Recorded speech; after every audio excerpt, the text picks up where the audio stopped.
अस्सलाम वालेकुम। आज मैं आपके साथ विंटर स्पेशल एक हेल्दी स्नैक की रेसिपी शेयर कर रही हूँ, तिल के लड्डू की। और ये जो लड्डू हैं बहुत ही जल्दी बन के तैयार हो जाते हैं, बहुत ही कम इंग्रेडिएंट्स के साथ। तो चलें जी, रेसिपी को करते हैं स्टार्ट। यहाँ मैंने 1 कप तिल ले लिए हैं और 1 कप ही मैंने गुड़ लिया है। ये जो तिल मैंने लिए हैं ये ड्राई रोस्टेड है, और अगर आपके जो तिल हैं वो रोस्टेड हैं ऑलरेडी तो वेल एंड गुड, अदरवाइज़ आपको इससे 2 से 3 मिनट रोस्ट करना पड़ेगा। ये देखें, करीब से देखने पे आपको पता चलेगा कि इसमें आपको एक ब्राउन सा टिंट नज़र आ रहा होगा। आपने भी तिलों को 2 से 3 मिनट लो फ्लेम पे इतना ही रोस्ट करना है कि तिलों का जो कलर है वो स्लाइटली ब्राउन हो जाए। जो तिल मैंने लिए हैं वो ऑलरेडी रोस्टेड हैं तो मैं इनको रोस्ट नहीं कर रही, लेकिन आपने पहले इनको 2-3 मिनट ड्राई रोस्ट करना है, उसके बाद आपने बाकी कुकिंग स्टार्ट करनी है। यहाँ पे मैंने फ्लेम को कर दिया है लो, और मैं डाल रही हूँ 1 टेबलस्पून ऑयल। आप ऑयल की जगह देसी घी का भी इस्तेमाल कर सकते हैं। और जब ऑयल गर्म हो जाए तो मुझे इसमें गुड़ डाल देना है। आप गुड़ की जगह आप शक्कर का भी इस्तेमाल कर सकते हैं, और आप जो रेगुलर शुगर होती है उसका भी इस्तेमाल कर सकते हैं, लेकिन जो गुड़ है एक हेल्दी ऑप्शन है तो बेटर है आप गुड़ का ही इस्तेमाल करें। और फिर आपने गुड़ और ऑयल को अच्छे तरीके से मिक्स कर लेना है। और जो ये गुड़ है ये काफ़ी हार्ड है तो मैं इसको सॉफ्ट करने के लिए इसमें 2 टेबलस्पून पानी ऐड कर रही हूँ। और अगर आपका जो गुड़ है वो इतना हार्ड नहीं है तो आपको इसमें पानी ऐड करने की ज़रूरत नहीं है। आपने स्पैचुला की मदद से प्रेस कर करके सारे गुड़ को मेल्ट कर लेना है, और जो स्पून है वो आपने इसमें कंटिन्यूसली चलाते रहना है। जब आप देखें कि सारा जो गुड़ है वो मेल्ट हो गया है और उसमें बबल बनना स्टार्ट हो गए हैं, तो ये स्टेज है जहाँ पे आपने इसे चेक करना है कि आप अब जो गुड़ है वो इस काबिल है कि आप इसमें सीड्स ऐड कर दें।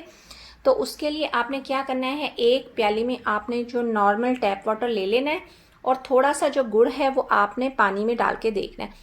और अगर आप देखेंगे जो ये सारा गुड़ है वो इकट्ठा हो रहा है और एक बॉल की शेप ले रहा है, तो बस आप समझ जाएं कि ये जो गुड़ है अब ये तिल डालने के लिए रेडी है। तो इस स्टेज पे आपने इसमें तिल ऐड कर देने हैं। बस आपने गुड़ को इतना ही पकाना है, इससे ज़्यादा आपने इसको नहीं पकाना। और यहाँ पे मैं इसमें डाल रही हूँ 1 पिंच बेकिंग सोडा। इससे क्या होगा कि इसका कलर बहुत प्यारा सा गोल्डन हो जाएगा। अभी देखें इसका कलर जो है डार्क ब्राउन है, लेकिन ये सोडा डालने से देखें इसका कलर जो है वो गोल्डन हो जाएगा। तो बस यहाँ पे आपने जो है फ्लेम कर देना है ऑफ, और यहाँ इसमें डाल देने हैं तिल।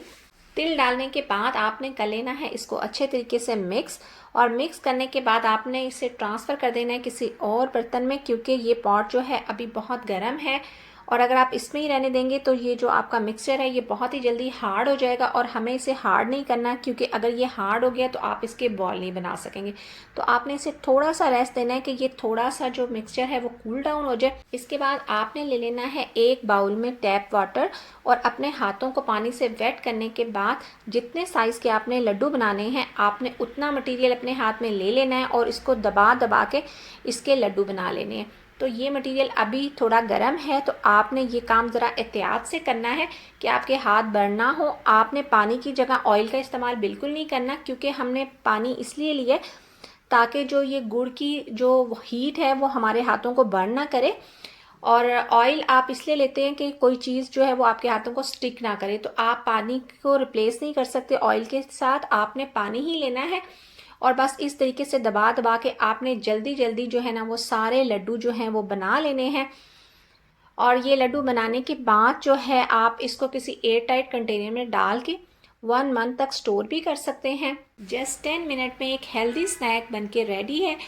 उम्मीद है ये रेसिपी आपको और आपके घर वालों को पसंद आएगी। मिलूंगी नेक्स्ट व्लॉग में, तब तक के लिए अल्लाह हाफिज़।